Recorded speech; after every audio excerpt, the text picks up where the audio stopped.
Salut les amis, j'espère que vous allez bien. Alors si on se retrouve de nouveau dans mon nouveau garage, puisque j'ai déménagé, je ne suis plus en Bretagne et maintenant on habite du côté du bassin d'Arcachon. Plutôt sympa comme endroit. Si on se retrouve dans mon garage, eh bien c'est parce qu'il y a un problème.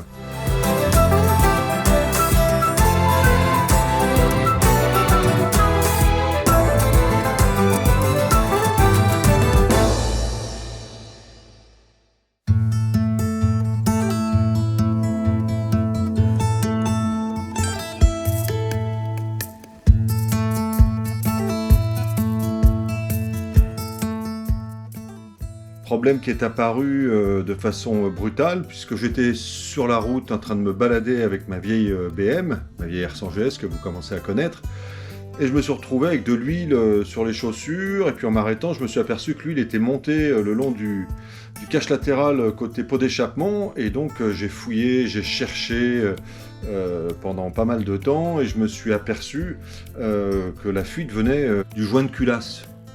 Incroyable, de l'huile qui vient du joint de culasse.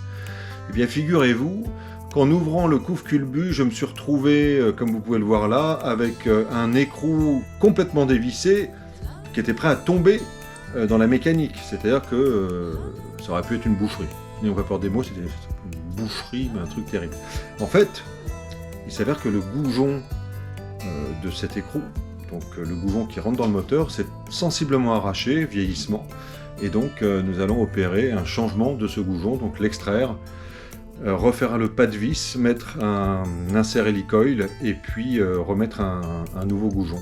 Alors je vous épargne évidemment tout le démontage nécessaire pour arriver au goujon que l'on doit extraire, évidemment, donc toute la partie culbuteur, tige,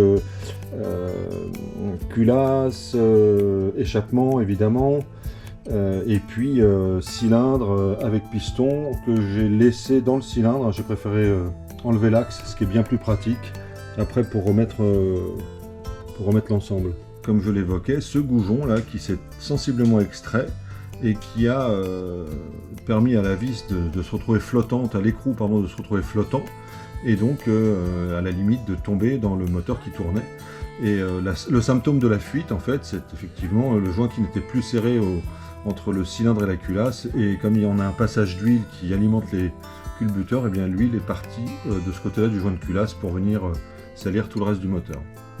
Voilà, donc on va chauffer cette pièce-là, et puis soit avec un extracteur de goujon, ou soit avec 3 écrous alignés pour faire une force dans le dévissage, et bien on va essayer d'extraire ce goujon de la façon la plus simple possible, je l'espère.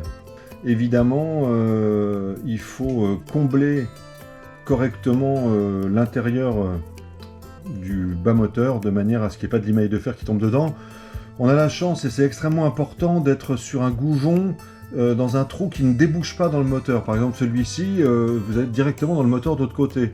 Donc c'est beaucoup plus complexe puisque lorsque vous mettez l'insert ou vous faites le taraudage, il faut faire attention qu'il n'y ait pas de limaille de fer, donc il faut bien graisser votre tarot, on en parlera tout à l'heure. En l'occurrence là, dans notre malheur, enfin dans le mien surtout, eh bien on a la chance de ne pas avoir un trou qui soit débouchant sur le moteur. Je vais utiliser un appareil qui permet de chauffer par induction. Donc c'est un appareil assez gros, et avec ces tiges métalliques protégées, eh bien je vais chauffer rapidement la base, et ça va me permettre de pouvoir ensuite desserrer le goujon.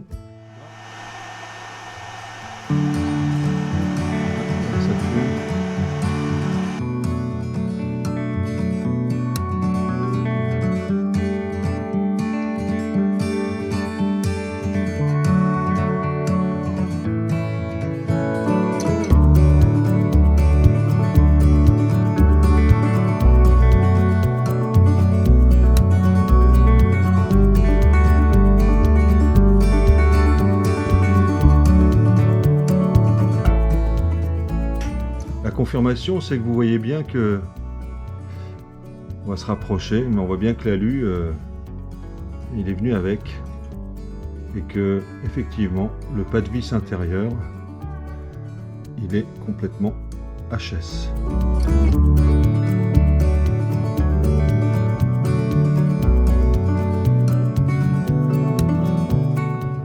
Donc voilà, j'ai simplement suivi les conseils de Gaël, hein, Poca, qui m'a conseillé de prendre cette boîte-là. Donc ce que je me suis empressé de faire, hein, quand le maître parle, on s'exécute.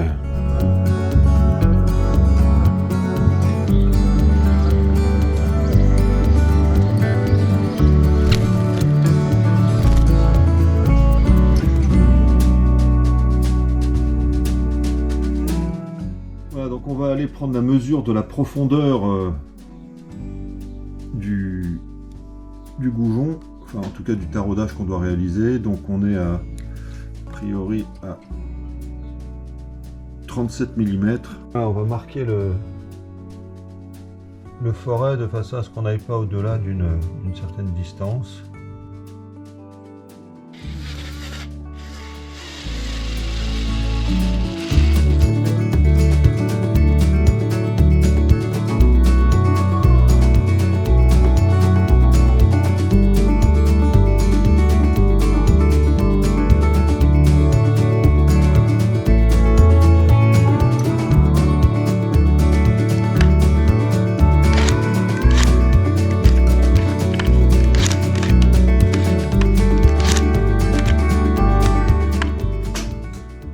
Voilà, on est au bout.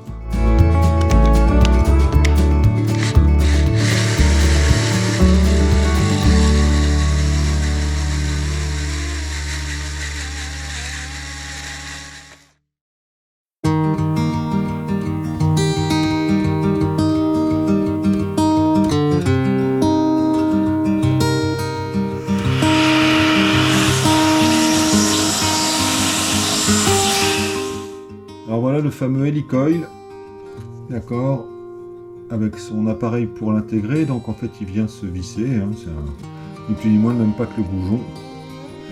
Il vient se mettre en butée, tac, sur la chachette qu'on devra retirer. Cette chachette qui, quand on la retire sur un goujon avec un trou débouchant sur le moteur, c'est toujours délicat d'enlever cette chachette.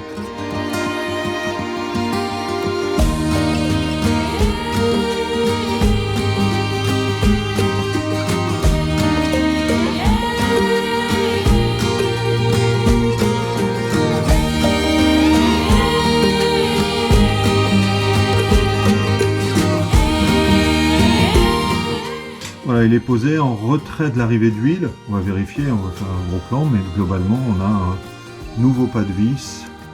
Bon ben voilà, il reste plus qu'à aller casser le petit tenon qui tient le... Voilà, vous voyez, j'ai mis un... Je suis allé un peu vite, j'ai pas filmé. J'ai mis un coup d'air et j'ai récupéré le tenon qui était au fond du trou. Alors, le voilà. On va réinstaller le goujon et en mettant de la loctite, mais au fond. Hein, on va pas la mettre sur le goujon, la loctite, on va la mettre légèrement au fond du pas, de manière à ce que ça vienne pas boucher l'arrivée d'huile. Hein. Cette arrivée d'huile qui est toujours un peu délicate. Ouais, un petit coup d'air pour nettoyer.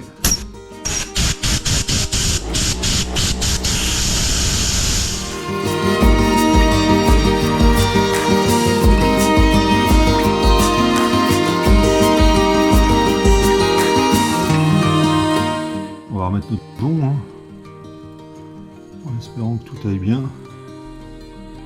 Ben voilà les amis, il n'y a plus qu'à remonter cylindre, piston, culasse et tout le tout team. On en a profité pour refaire le pas de vis de l'échappement qui était très abîmé.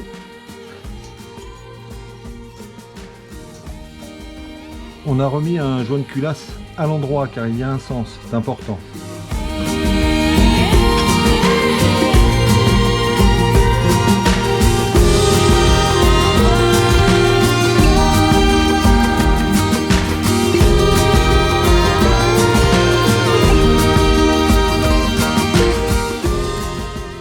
J'ai volontairement laissé ouvert le couvre-culbut afin de voir si l'huile arrive bien aux deux culbuteurs. Le cache-culbut étant au sol pour réceptionner l'huile. On y va. C'est parti.